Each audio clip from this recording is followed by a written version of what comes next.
پوچھتے ہیں کہ میں اس کے لیے تیار ہوں یا کہ نہیں. ستجدنی انشاءاللہ من الصابرین. اللہ نے چاہا تو آپ مجھے صبر کرنے والوں میں پائیں گے. فلما اسلما، باپ بھی اللہ کے حکم کے سامنے جھک گیا، بیٹا بھی اللہ کے حکم کے سامنے جھک گیا. اسلما کا لفظ اسلما، دونوں جھک کے اللہ کے حکم کے سامنے. اسی سے لفظ اسلام بنا ہے اور اسی سے مسلمان ہے. مسلمان اسے کہتے ہیں، سچا مسلمان، جو اللہ کا حکم آتے ہی اس کے سامنے جھک جاتا ہے، ظاہر سے بھی جھکتا ہے اور باطن سے بھی جھکتا ہے. پھر اس کو اس کے مقابلے میں اور کوئی چیز نہیں جچتی. ادھر اسلام کا حکم آیا، ادھر افسر کا حکم آیا. اللہ حکم دیتے ہیں کہ اب نماز پڑھو، اللہ اکبر حی علی الصلاۃ. افسر کہتا ہے یہ کام کرو. یہ ہے وہ موڑ جہاں انسان کے اسلام کی آزمائش ہوتی ہے. جب سچا مسلمان ہوتا ہے پھر وہ افسر کہتا ہے کہ بڑی بارگاہ سے حکم آ گیا ہے، پہلے اس کو پورا کرو. ماضی قریب میں جائیے، دنیا کا سب سے بڑا طاغوت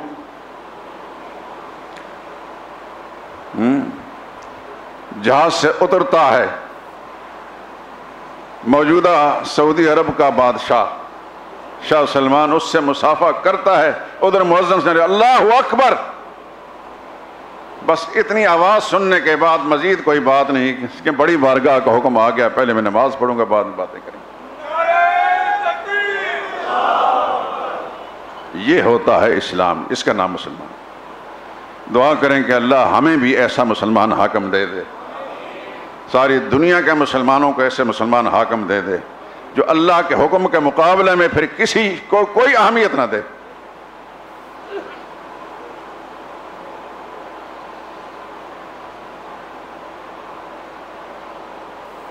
اللہ اکبر. بیٹا بھی ابراہیم خلیل اللہ کا بیٹا تھا، اس کی رگوں میں بھی اپنے باپ کا خون دوڑ رہا تھا. باپ نے اللہ کے حکم کے سامنے گردن جھکا لی تو بیٹے نے بھی سرتابی نہیں کی، اور بالآخر تفصیلات چھوڑتا ہوں، اس کو کربٹ کے بل لٹایا اور چھری اس کے گلے پر پھیرنا شروع کر دی. کیا منظر تھا میرے دوستو، کیا عجیب تھا. حدیث کی کتابوں میں آتا ہے کہ راستے میں جب قربان گاہ کی طرف مینا میں لے جا رہے تھے تو شیطان نے روکا، اور ہر جگہ حضرت ابراہیم خلیل اللہ نے اس کو کنکریاں ماری، پتھر مارے. وہ یادگار بن گئی، عبادت بن گئی. آج ہر حاجی جو ہے اس کا پتھر مار کر جاتا ہے اس مقام پر. شیطان وہاں موجود نہیں لیکن وہ جگہ موجود ہے. اللہ کو وہ ادا اس قدر پسند آئے گی کہ قیامت تک آنے میں مسلمانوں کی عبادت کا حصہ بنا دیا. اور وہاں پھر بچے کو لٹا کر وہ بیٹا جو اللہ سے مانگ مانگ کر لیا ہے، بڑی ارمانوں کے بعد ملا ہے اور اکلوتا بیٹا ہے، آج اس کو اللہ کے حکم کے سامنے ذبح کر رہے ہیں. ذرا سوچئے، دل و دماغ میں کیفیت پیدا کیجئے میرے بیٹے. جو ارمانوں کے بعد بیٹا لیا جاتا ہے اس کو تو تھپڑ مارنے کا دل نہیں کرتا، جی جائے کہ اس کے گلے پر چھری پھیری جائے. کیا سطح ہے ایمان کی حضرت خلیل اللہ کی، ابراہیم خلیل اللہ کی کیا سطح ہے ایمان کی، کس مقام پر تھے وہ. ادھر سے آسمان سے آواز نادیناہ ان یا ابراہیم قد صدقت الرؤیا. آواز آئی ابراہیم آپ نے اپنے خواب میں جو حکم آپ کو ملا تھا اس کو ہم نے آپ نے پورا کر دکھایا. آپ نے بیٹے گلے پر چھری پھیر دی، آپ نے اپنی طرف سے ذبح کر دیا. قیامت تک کے لیے یہ ذبیح اللہ ہی شمار ہوگا. یہ میری مرضی ہے کہ میں اس کی گردن نہیں کٹانا چاہتا، میرے ہاں کوئی اور حکمتیں ہیں. جنت سے ایک دمبا بھیج کر ابراہیم خلیل اللہ کے ہاتھوں سے ذبح کرا دیا. وَفَدَيْنَاهُ بِذِبْحٍ عَظِيمٍ. اللہ نے فرمایا بدلے میں ہم نے ایک عظیم قربانی دے دی. وَتَرَكْنَا عَلَيْهِ فِي الْآخِرِينَ. اور پھر اس قربانی کو آنے والی انسانیت کے اندر باقی رکھا ہم نے. سلام علی ابراہیم، ابراہیم پر سلامتی. یہ تھی وہ ابراہیم علیہ السلام کی قربانی۔ صحابہ نے پوچھا یہ قربانیاں کیا ہیں؟ فرمایا تمہارے باپ ابراہیم کی سنت ہے۔ تو ابراہیم علیہ السلام نے تو دمبا خرید کر، گائے خرید کر ذبح نہیں کیا تھا، وہ تو اپنے بیٹے کو ذبح کرنے کے لیے انہوں نے لٹایا تھا، ان کے گلے پر چھری پھیری تھی۔ یہ تو اللہ کی مرضی تھی کہ ان کی گردن نہیں کٹوائی، اللہ کی حکمت تھی کہ اگر اللہ ان کی گردن کٹوا دیتے تو ابراہیم تو کاٹ دیتے، وہ کاٹنے کے لیے تیار تھے اور بیٹا ذبح ہونے کے لیے تیار تھا، تو پھر قیامت تک آنے والے میرے اور آپ کا معاملہ کیا ہوگا؟ اللہ نے ہماری کمزوریوں پر پردہ ڈال دیا۔ ہماری ایمان کی سطح وہ نہیں ہے دوستو، اس لیے صحابہ اکرام نے پوچھا تو اللہ کے نبی فرمایا تمہاری قربانی ابراہیم کی سنت ہے۔ ابراہیم علیہ السلام بیٹے کو ذبح کر رہے ہیں اور ہم گائے ذبح کر رہے ہیں، تو یہ کیسے سنت بن گئی؟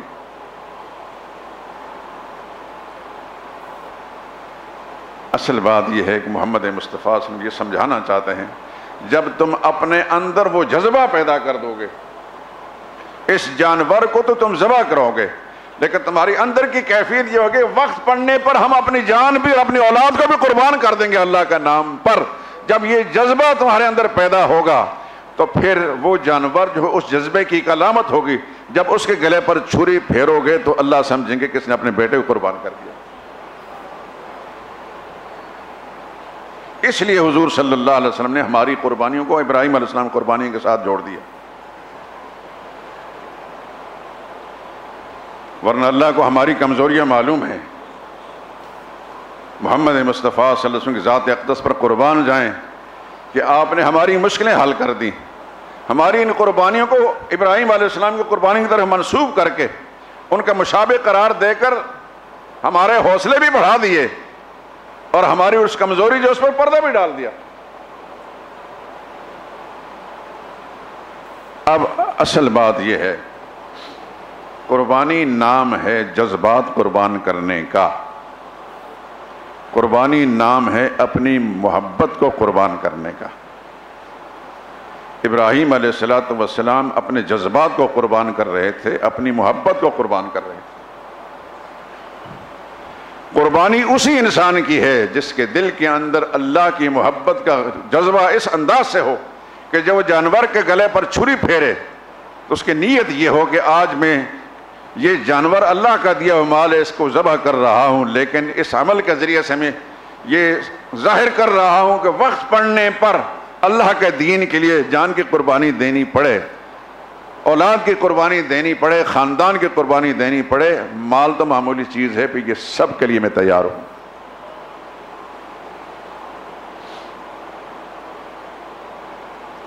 اگر ہمارا یہ جذبہ نہیں ہوگا تو ہماری قربانی کی نسبت نہیں بنے گی۔ اسی لیے شریعت میں حکم دیا ہے کہ جانور کو ذرا پہلے خریدو، اس کو خوب کھلاؤ پلاؤ، اس کی خاطر تواضع کرو، اس کو اس انداز سے پالو جیسا اپنی اولاد کی پرورش کرتے ہو۔ اور انسان جب کسی جانور کی اس انداز سے پرورش کرتا ہے تو غیر ارادی طور پر اس کے ساتھ ایک محبت پیدا ہو جاتی ہے، اور جب وہ جانور انسان کو پیارا لگنے لگتا ہے جب اس کے گلے پر خود اپنے ہاتھ سے چھری کھینچے گا، غیر ارادی طور پر اس کے آنسو نکل آئیں گے۔ حضرت شیخ الہند مولانا محمود الحسن رحمۃ اللہ تعالی علیہ اسیر مالٹا کا نام آپ نے سنا ہوگا، یہ دارالعلوم دیوبند کے پہلے شاگرد تھے۔ بعد میں اس وطن کو آزاد کرانے کے لیے انہوں نے قربانی دی، بڑھاپے 80 سال سے زیادہ عمر کے اندر بڑھاپے میں جیل میں ڈال دیا انگریزوں نے، لیکن انہوں نے جیل میں جانا منظور کر لیا۔ اس بر صغیر کے اندر انگریز کے قدم نہیں ٹکنے دیے، قربانیاں انہوں نے دی تھیں اور پھر منزل انہیں ملی جو شریک سفر نہ تھے۔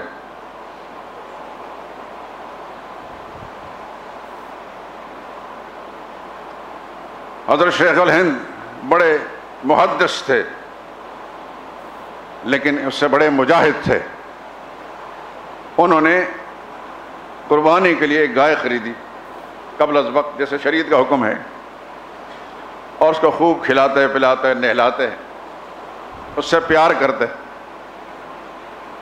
اور پھر اس کو چراگاہ میں لے جاتے، پھر اس کو دوڑاتے اور بڑھاپے میں خود بھی ساتھ دوڑتے، اس کی پرواہ نہیں کرتے تھے کہ مجھے کون دیکھ رہا کون نہیں دیکھ رہا، جذبہ تھا نا۔ اور بالآخر اس کو جب ذبح کرتے تو خود اپنے ہاتھ سے چھری پھیرتے۔ آج تو ہم قصاب کے حوالے کر دیتے ہیں، سارا معاملہ ہی خراب ہے ہمارا۔ حضرت شیخ الہند بے اختیار روتے۔ کئی لوگوں کا یہ خیال ہے نا کہ ہم سے دیکھا نہیں جاتا، جانور کا ذبح ہونا دیکھا نہیں جاتا۔ بھائی مسلمان تو وہ ہے کہ جو اللہ کے نام پر اپنی جان کو قربان کرنے کے لیے تیار ہوتا ہے۔ یہ ابراہیم خلیل اللہ جن کا نام لیا، انہوں نے اللہ کے نام کے لیے سب سے پہلے خود آگ میں چھلانگ لگائی تھی۔ یہ اللہ کی پہلی آزمائش تھی۔ دوسری آزمائش کے اندر کیا، بیٹے کو، شیرخوار بچے کو دور دراز علاقے میں چھوڑ کر آ جاؤ، اس آزمائش پر پورے اترے۔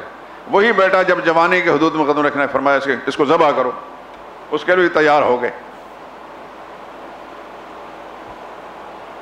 یاد رکھیں، جانور کو کاٹنے کا نام قربانی نہیں، قربانی اصل میں اس جذبے کا جو اللہ کی محبت کا جذبہ انسان کے دل کے اندر ہے، اس جذبے کو اللہ کی محبت میں قربان کرنے کا نام۔ ورنہ یہ جانور جو ہم کاٹتے ہیں اس کا گوشت خود کھا جاتے ہیں، اللہ کو کیا پہنچتا ہے؟ اللہ نے قرآن میں فرمایا لن ینال اللہ لحومها ولا دماؤها، تمہاری قربانیوں کو اللہ کو نہ ان کا خون پہنچتا ہے نہ ان کا گوشت پہنچتا ہے، ولکن ینالہ التقوی، تمہارے اندر کا جو تقوی ہے اللہ کی محبت والا وہ اللہ تک پہنچتا ہے۔ یہ ہر انسان اپنے آپ کو ٹٹولے کہ میرے دل کے اندر اللہ کی محبت کس قدر ہے۔ رسمی کارروائی کرنے لینا آسان ہے دوستو، پیسے کے زور پر بڑا خوبصورت جانور خرید کر اسے نمائش کرنا بڑا آسان ہے، دولت مند کے لیے کوئی مشکل کام نہیں۔ اصل چیز ہے اندر کا تقوی۔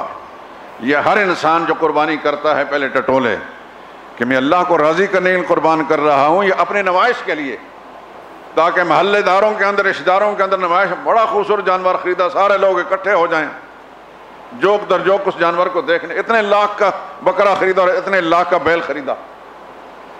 جس کے پاس پیسے ہیں اس کے لیے کوئی مشکل کام نہیں ہے، اصل چیز ہے اللہ کی محبت پیدا کرنا۔ اللہ کی محبت کے لیے ایک چھوٹا سا 1 سال کا بکرا بھی ذبح کر دیا، لیکن دل میں اللہ کی محبت ہے۔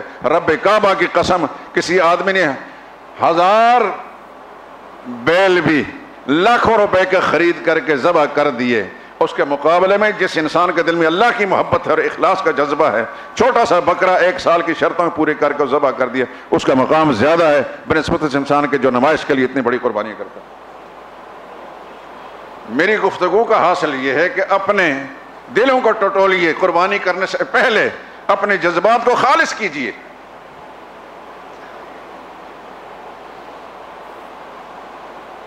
ہے ذرا مشکل کام، پہلے انسان اپنے آپ کو ٹٹولے میں اندر سے کیا ہوں، میرے دل میں اللہ کی محبت کیا ہے۔ مال خرچ کرنا آسان ہے، اس سے بڑھ کر جان کو قربان کرنا ہے۔ جان بھی قربان کرنا آسان ہے، اس سے بڑھ کر مشکل کام اولاد کو قربان کرنا۔ کئی دفعہ انسان اپنی جان کی قربانی دے دیتا ہے، اولاد کو تکلیف نہیں پہنچنے دیتا، بھوکا رہ جاتا ہے، اولاد کا بھوکا رہنا، معمولی کپڑے خود پہن لیتا ہے، اولاد کے لیے اچھے کپڑے پہناتا ہے، انسانی فطرت ہے یہ۔ ایک مرغی جو ہے، جو چھوٹے چھوٹے اس کے چوزے ہوتے ہیں،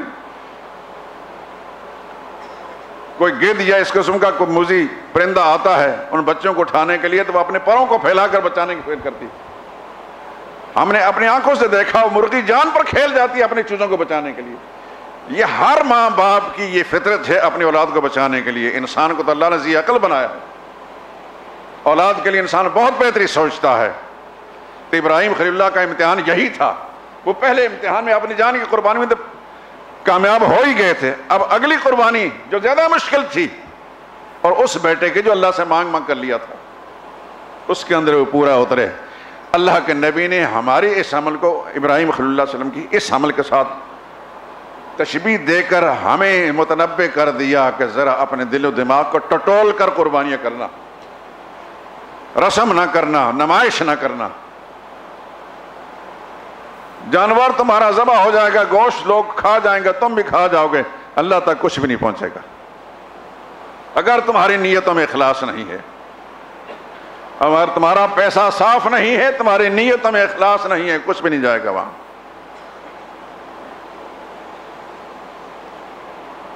اللہ سے دعا کریں اللہ ہر عمل میں اللہ ہمارے اندر اخلاص پیدا کر دے، جو کمزوریاں ہیں اللہ اپنی رحمت کے ساتھ دور فرما دے۔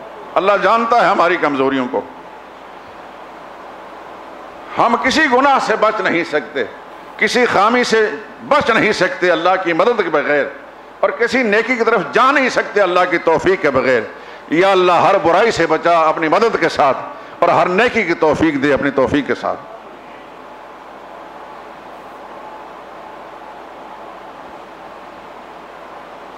یہاں پر ایک بات اور عرض کر دوں،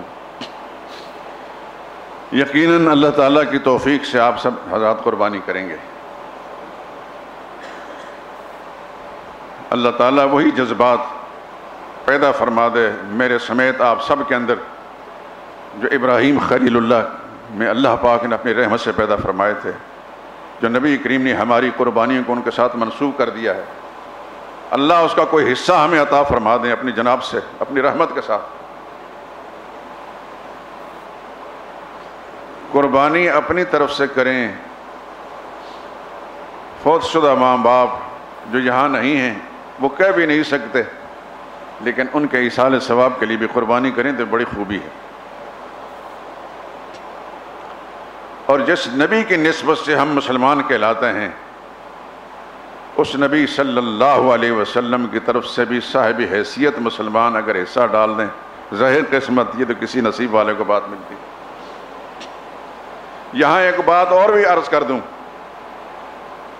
جن لوگوں کو اللہ نے صاحب حیثیت بنایا وہ سارا سال گوشت کھاتے ہیں، خرید سکتے ہیں، قوت خرید ہے، ان دنوں کے اندر کوشش یہ کریں کہ سارا گوشت ان لوگوں میں بانٹ دیں جو سارا سال گوشت کو ساری قصاب کی دکان کے اندر دور سے دیکھ تو سکتے ہیں لیکن اس کی بوٹی اٹھا نہیں سکتے۔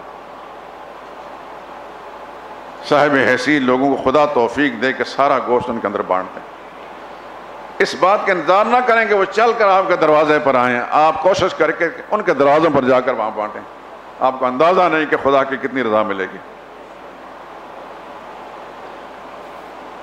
لیکن اس کا یہ معنی نہیں ہے کہ آپ اپنی قربانی گوشت نہیں کھا سکتے، کھا سکتے ہیں، کھا بھی سکتے ہیں، کھلا بھی سکتے ہیں، بلکہ غریب آدمی، صاحب عیال آدمی، مسئلہ سمجھ لیجئے، جس نے ہمت کر کے قربانی کا اجر حاصل کرنے کے لیے سال بھر کے اندر پیسہ جوڑ کر قربانی کا جانور خرید لیا ہے، غریب آدمی عیالدار ہے، وہ سارا گوشت گھر میں رکھ سکتا ہے، اس کی قربانی اللہ کے ہاں قبول ہو چکی ہے۔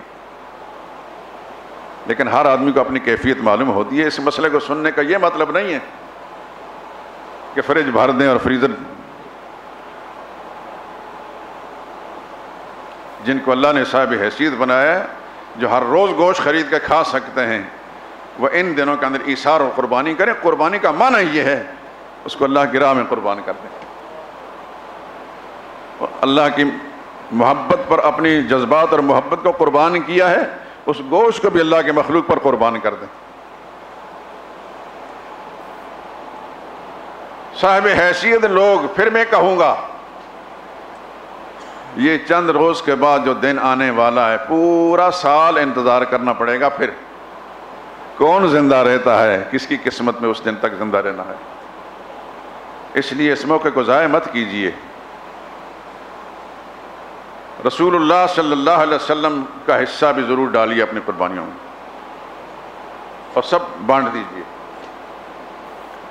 اپنے مرحوم والدین کی ایصال ثواب کے لیے بھی کریں اور سب بانٹ دیں۔ اگر ہمت ہے تو اپنا حصہ بھی سارا بانٹ دیں۔ یہ ہے اصل قربانی۔ خدا سب کو توفیق عطا فرمائے۔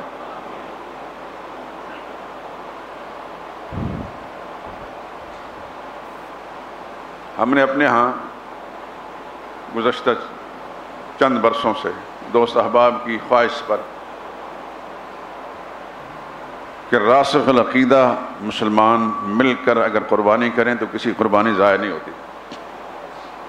اگر آپ نے آنکھیں بند کر کے کسی جگہ دیکھا کہ یہاں ایسا ڈلتا ہے وہاں ڈال دیا، اور آپ کے شرکاء میں سے کوئی بدعقیدہ آدمی ہے،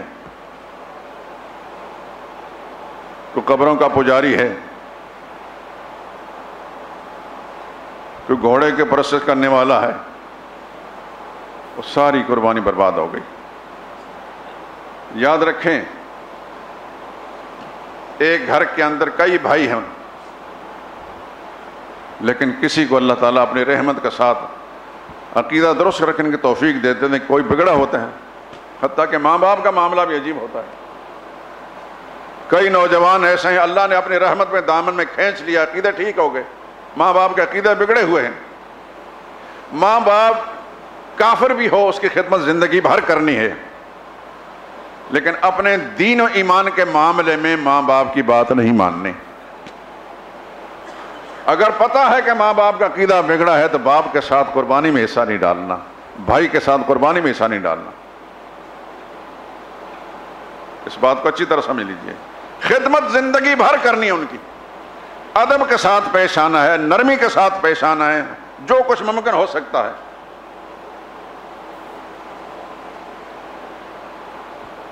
یہ سوال پوچھا ہے کہ فوت شدگان کی طرف سے الگ الگ حصہ ڈالا جائے گا، ایک حصہ بھی اگر کوئی کرتا ہے اللہ کے ہاں اجر ملنے میں کیا ہے.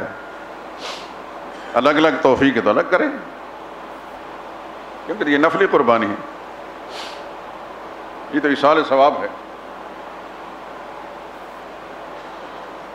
دین و ایمان میں کسی کی رعایت نہیں رکھنی، نہ ماں کی، نہ باپ کی، نہ بھائی کی، نہ چچا کی، نہ دادا کی، نہ دادی کی، نہ نانی. دین ایمان میں کسی کا لحاظ نہیں رکھتا. اگر خدا نخواستہ کسی کا عقیدہ بگڑا ہے اپنے بڑوں میں سے تو ان کی خدمت ضرور کریں جتنا بھی ممکن ہو سکتی ہے، لیکن عقیدہ ایمان میں پھر اپنی آخرت کو بچانے کی فکر کریں، اپنی قربانی ضائع نہ کریں، ان کے ساتھ حصہ نہیں ڈالنا. جس مسلمان کے بارے میں آپ کو پتہ ہے کہ یہ راسخ العقیدہ مسلمان ہے، اس کے ساتھ حصہ ڈالیں. ہم نے اپنے ہاں یہ جو قربانی کا سلسلہ شروع کیا اسی جذبے کے ساتھ کیا ہے.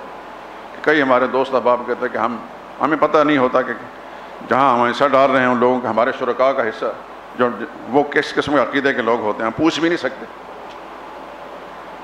اسی جذبے کے ساتھ ہم نے یہاں کام کیا ہے. الحمدللہ گزشتہ کئی سالوں سے ہم کرتے ہیں. جو ہمارے ساتھ اعتماد کر کے شامل ہونا چاہتے ہیں ضرور شامل ہوں، ذائقہ قسمت ویلکم، لیکن عقیدہ صحیح ہونا چاہیے. ہم صاف لفظوں میں کہتے ہیں ہمیں کوئی کسی چیز کے لالچ نہیں، اپنی اور اپنے دوست احباب کی قربانیاں بچانا اور ان کو صحیح کرنا ممکن حد تک ہماری کوشش ہے. گوشت لے کر جائے تو کھلی اجازت ہے، اللہ کی مخلوق میں بانٹ دے تو یہ ذائقہ قسمت. کوشش یہ کیا کریں کہ جن کو جو صاحب حیثیت ہیں وہ کچھ نہ کچھ غریبوں میں بانٹ دیا کریں. سارے کا سارا بانٹ دیں تو یہ بہت بڑی بات ہے، اور خاص طور پر نبی کریم صلی اللہ علیہ وسلم کی طرف سے جو حصہ ڈالتے ہیں وہ تو سارے کا سارا بانٹتے ہیں. آج تو ہم اس دنیا کی زندگی میں کھلی آنکھوں سے کچھ اندازہ نہیں کر سکتے، آنکھیں بند ہونے کے بعد پھر پورا پتہ چلے گا. پھر شاید ہم تمنا کریں کاش کہ دنیا کی زندگی میں ہمارا ایک پل بھی اس کے بغیر نہ گزرتا کہ ہم سارے کا سارا کام رسول اللہ صلی اللہ علیہ وسلم کی تعلیمات مطابق کرتے، لیکن پھر واپسی ممکن نہیں ہوگی. مسئلہ آپ حضرات کو معلوم ہے، بڑے جانور میں ایک سے زائد لوگ حصہ ڈال سکتے ہیں. 2 آدمی مل کر بھی گائے قربانی کر سکتے ہیں، 3 بھی کر سکتے ہیں، 4 بھی، 5 بھی، 6 بھی، 7 بھی، اس سے زیادہ نہیں. یہی حال اونٹ کا بھی ہے. چھوٹا جانور بکرا، چھترا، دمبا وہ صرف ایک کی طرف سے ہوگا. ایک بات آخر میں عرض کر دیتا ہوں، تمام قربانی کرنے والے دوستوں سے یہ اپیل ہے کہ اپنی قربانیوں کو ضائع ہونے سے بچائیے. نمائش نہ کریں اپنے جانوروں کی. بچے ہوتے ہیں جذباتی ناسمجھ لے کر محلوں میں پھرتے ہیں. اگر کسی نے اللہ کی توفیق سے اعلیٰ قسم جانور لے لیا تو پھر ہر ایک اس کو دیکھنے کے لیے آتا ہے. تو خریدنے والا بھی خوش ہوتا ہے کہ ہماری بڑی واہ واہ ہو رہی ہے، یہ واہ واہ سے بچنے کی کوشش کریں، یہاں نہ لیں، اس اللہ سے واہ واہ لیں۔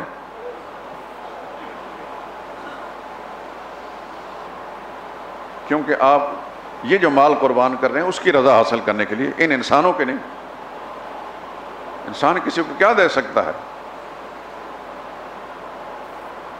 میری ہمیشہ ایک گفتگو کوشش ہوتی ہے اور میں کہتا رہتا ہوں، آج پھر میں کہہ رہا ہوں، اس دعا کے ساتھ آپ میرے لیے کریں اور میں آپ کے لیے کرتا ہوں، خدا ہمیں ایسا بنا دے کہ اپنا ہر معاملہ اللہ کے ساتھ سیدھا رکھنے کی کوشش کریں۔ اگر اللہ کے ساتھ آپ کا معاملہ سیدھا ہو گیا، پھر یقین ہے کہ مخلوق کے ساتھ جو معاملات ہیں وہ ٹھیک ہوں گے، کہ جس کے دل میں اللہ کی عظمت اور اللہ کا ڈر اور خوف ہوگا وہ کبھی کسی مخلوق کے ساتھ ظلم و زیادتی نہیں کرے گا، لیکن جس کے دل سے اللہ کا خوف نکل جاتا ہے پھر بے مخلوق کی حق تلفی کرنے سے بھی باز نہیں آتا۔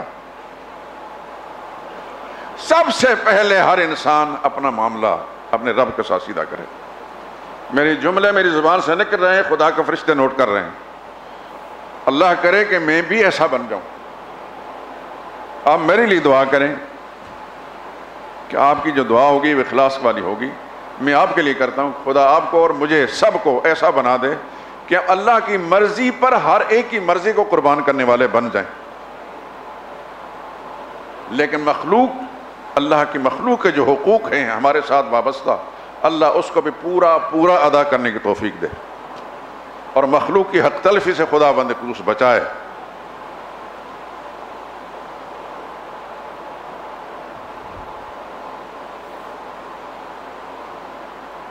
یہ بات جو آپ حضرات سن چکے ہیں، کوشش یہ کریں اپنے حلقے میں، آپ کے دوست احباب، سارے لوگ تو مسجد میں نہیں آتے، سب نے یہ باتیں نہیں سنی، لیکن آپ اپنی صلاحیتوں کے استعمال کر کے، جو زبان اللہ نے آپ کو دی ہے، جو استعداد دی ہے، اس کو استعمال کر کے دوسروں کو جب آپ کمزوری دیکھیں کہ اس کے اندر یہ خامی ہے، تو ایک مسلمان کی خیر خواہی اور نصیحت کے جذبے سے اس کو بات سمجھا دیں کہ بھائی یہ کام تمہارے لیے نقصان کا سبب بنتا ہے جو تم کر رہے ہو، اور صاف اور سچی بات کہنے میں نہ جھجک محسوس کریں نہ ڈر اور خوف۔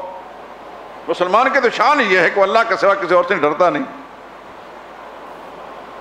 صاف کہہ دیں اس کو کہ یہ تمہارا نقصان ہو رہا ہے جو تم کر رہے ہو، ایسا کرو گے تمہارا فائدہ نہیں ہوگا، نقصان ہوگا، ہم نے تمہاری بھلائی کے لیے یہ بات کہہ دی ہے، ہمارا اس میں ذاتی کوئی فائدہ بھی نہیں۔ یقیناً آپ کے نیک جذبے سے نکلی ہوئی زبان سے بات جو ہے اللہ تعالیٰ اس کے اثرات دوسرے مسلمان کے دل پر ڈال دیں گے اور اس کو ہدایت مل جائے گی انشاءاللہ۔ عید کی نماز ہماری مسجد میں 7 بجے ادا کی جائے گی۔ ایک بات سن لیجئے کہ اس مہینے کی 9ویں یعنی 9 ذی الحج کی فجر کی نماز سے لے کر 13 ذی الحج کی عصر کی نماز تک تکبیرات تشریق پڑھنا ہر مسلمان پر واجب ہے، ہر نماز کے بعد، مردوں کے لیے بھی اور عورتوں کے لیے بھی۔ عورتوں کو گھروں میں سمجھا دیجئے، مسجد میں چونکہ مسلمان اکٹھے ہو کر نماز پڑھتے ہیں، کسی کو اگر بھول جاتی ہے تو دوسرا یاد دلاتا ہے، اس کو پڑھنے کی توفیق ہو جاتی ہے۔ عورتیں گھروں میں تنہا ہوتی ہیں، انہیں بھولنا زیادہ ممکن ہے، اس لیے بار بار تلقین کریں کہ ایام تشریق میں 9 ذی الحج سے لے کر 13 ذی الحج تک ہر فرض نماز کے بعد ایک مرتبہ اللہ اکبر لا الہ الا اللہ واللہ اکبر وللہ الحمد یہ پڑھنا واجب ہے۔ مرد ذرا اونچی آواز سے پڑھیں گے، عورت پست آواز سے لیں گے، پڑھنا ہر ایک کے لیے ضروری ہے۔ 9 ذی الحج کی فجر سے۔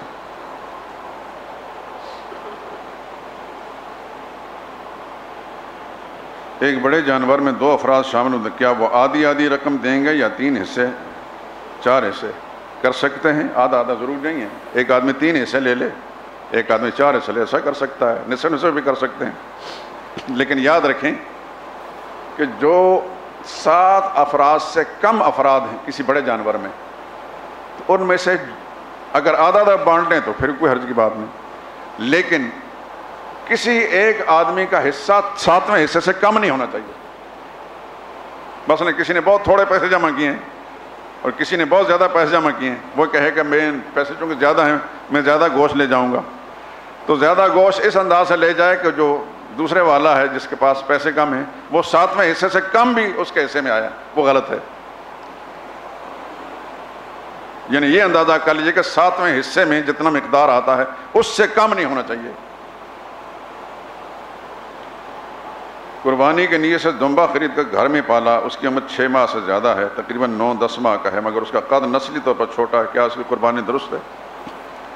اگر وہ 1 سال کے برابر نہیں لگتا ٹھیک نہیں، اگر درست نہیں تو کیا اس کے بدلے نیا جانور لے قربانی کی جائے؟ بالکل نیا جانور خریدا جائے گا۔ مذکورہ جانور کیا جو وہ آپ کی ملکیت ہے، جو چاہیں آپ کر سکتے ہیں۔